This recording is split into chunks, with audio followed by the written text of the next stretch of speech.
గోవింద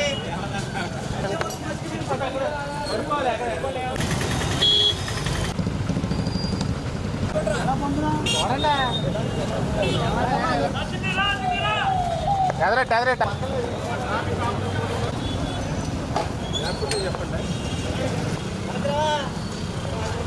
చెప్పండి చూసుకోండి లైన్గా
బండిని కాటేసాం మనం ఉట్టు తట్టు కాటేసాం. మీ అందరికీ ముందుగా మేడే శుభాకాంక్షలు తెలియజేస్తూ ఉన్నా. మీ అందరికీ తెలుసు, న్యాయమైనటువంటి డిమాండ్ల కోసం 8 గంటల పని దినాల కోసం ఆ రోజు కార్మికుల అవిశ్రాంత పోరాట ఫలితం మేడే అనేటువంటి సంగతి. ఎందుకంటే ఆ రోజు పారిశ్రామిక విప్లవం పరుగులు వేస్తున్నటువంటి దశలో, మనుషులను కూడా యంత్రాల వలె పనిచేస్తున్నటువంటి దశలో, కనీసం విరామం కూడా లేకుండా పనిచేస్తున్నటువంటి దశలో విసుగు చెందినటువంటి కార్మిక సోదరులందరూ కూడా ఎంతటి అన్యాయంగా ఆ రోజు పరిదినాలు ఉండేయని అంటే, వాష్రూములకి వెళ్తే ఆ వాష్రూములకి వెళ్ళినటువంటి సమయాన్ని కూడా లెక్కింపు చేసుకుని పనిచేసేటువంటి పరిస్థితుల్లో తమ శ్రమను రక్తంగా మార్చుకుని, ఆ రక్తాన్ని పాలులాగా మార్చుకుని, తన చంటి బిడ్డకు పాలిచ్చేటువంటి ఆ తల్లి సమయాన్ని కూడా లెక్కేసుకుని పని చేసుకునేటువంటి దుర్భరమైనటువంటి రోజుల్లో ఆ రోజు ప్రపంచవ్యాప్తంగా వెల్లు విరిసినటువంటి కార్మిక చైతన్యం ఆ రోజు చికాగోలో ఏదైతే రక్తాన్ని చిందించిందో దానికి ప్రతిబింబంగా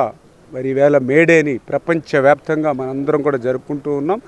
అటువంటి మేడే సందర్భంగా ఈరోజు పాలకొల్లులో, ఈరోజనే కాదు గత 15 సంవత్సరాలుగా కూడా ఆ కార్మికులతోటి, ఆ కర్షకులతోటి కలిసి నడిచేటువంటి వ్యక్తిగా ఈ పాలకొల్లు నియోజకవర్గానికి ఎవరైనా పెద్ద కూలీ ఉన్నారని అంటే అది నేనే అనేటువంటి విధంగా ఈ యొక్క నియోజకవర్గ ప్రజలకు పనిచేసేటువంటి వ్యక్తిగా మరి ఆ రోజు నుంచి ఈ రోజు వరకు కూడా కలిసిమెలిసి పనిచేస్తూ మరి ఈరోజు కూడా నా పాలకొల్లు నియోజకవర్గంలోనే కాదు ఆంధ్రప్రదేశ్ రాష్ట్రంలో కూడా మనం చూస్తూ ఉన్నాం. గౌరవ ముఖ్యమంత్రి నారా చంద్రబాబు నాయుడు గారు సారథ్యంలో ఆ కార్మికులకి, కర్షకులకి ఈ ప్రభుత్వం ఎప్పుడు అండగా, ఎందుకంటే మా తెలుగుదేశం పార్టీ జెండాయే ఆ కార్మికుల ఒక ఎజెండాగా. ఎందుకంటే ఈవేళ మా పసుపు జెండా చూస్తే ఆ పసుపు జెండాలు అందరికీ మరి నీడనిచ్చేటువంటి విధంగా ఒక ఇల్లు, అందరికీ అన్నం పెట్టేటువంటి అన్నదాతకు గుర్తుగా ఒక నాగలి, వీటన్నిటికీ తోడుగా ఆ కార్మికుల యొక్క స్వేదం మరి ఏదైతే ఒక ఎర్రటి మరి చక్రం ఏదైతే మా తెలుగు పతాకం మీద ఏదైతే ఉంటుందో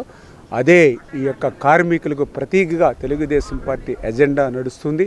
అందుకే ఈరోజు కూడా నేను చూస్తూ ఉన్న వస్తూ దారిలో మరి సైకిల్ మీద తొక్కుతూ వస్తూ ఉంటే మరి అన్నా క్యాంటీన్ల దగ్గర ఎంతోమంది కార్మికులు భోజనం చేస్తున్నటువంటి పరిస్థితి నేను చూసా. పేదవాడు కార్మికుడు ఉదయం 5 రూపాయలకి మరి టిఫిన్ చేసేటువంటి సౌకర్యం, మధ్యాహ్నం భోజనం 5 రూపాయలు, సాయంత్రం పూట 5 రూపాయలు, అంటే 15 రూపాయలు పెడితే మా పేదవాడు రోజంతా కూడా కడుపు నింపుకునేటువంటి అన్నా క్యాంటీన్లు కానీ, అదేవిధంగా ఆ రోజు ఇటువంటి కార్మికుల కోసం ఏదైనా ప్రమాద బీమా ఏర్పడితే చంద్రన్న బీమా కానీ, ఇట్లా ఎన్నో సౌకర్యాలు మరి యొక్క కార్మికుల కోసం మరి ఏర్పాటు చేసినటువంటి పార్టీ ఆనాడు తెలుగుదేశం పార్టీ. ఈరోజు కూడా తెలుగుదేశం, జనసేన, బీజేపీ కూటమి ప్రభుత్వం ఆ కార్మికుల సంక్షేమానికి, కార్మికుల అభివృద్ధికి నిత్యం కృషి చేసి ఈ ప్రభుత్వం పనిచేస్తుందని చెప్పి మీ ద్వారా కూడా అందరికీ కూడా తెలియజేసుకుంటున్నాను.